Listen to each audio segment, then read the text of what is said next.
Penses-tu que la cour c'est juste un espace vide?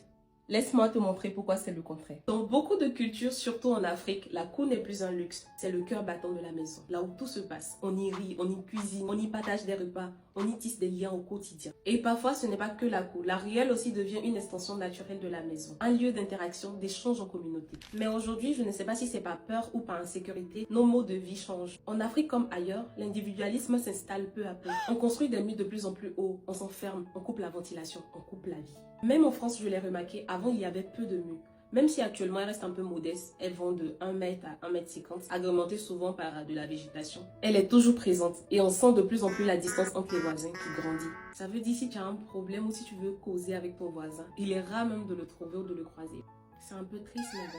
Pourtant en Afrique, qu'on le veuille ou pas, la maison ne s'arrête pas comme nous. Elle s'étend de la cour à la ruelle, à tous les espaces où la vie circule naturellement. Dans de nombreux quartiers, malgré les parcelles bien délimitées, il y a toujours un petit banc, une table, un petit commerce improvisé. Parce que la rue, ce n'est pas juste un lieu de passage, c'est un lieu d'interaction au quotidien. Et ça, nous ne l'avons pas encore bien perçu. Je me pose souvent cette question, comment faire pour garder cet esprit de vivre ensemble qui se perd de jour en jour? Est-ce que la mutualisation de l'espace axée sur l'architecture participative ne serait pas une bonne solution pour créer des mini-villes à l'intérieur de la ville? Juste pour conserver ce petit esprit de partage qui est encore présent. Si cette vidéo te parle, like, partage et dis-moi en commentaire si tu as ressenti ce changement autour de toi. Qu'est-ce que tu penses de l'architecture participative comme solution à ce problème?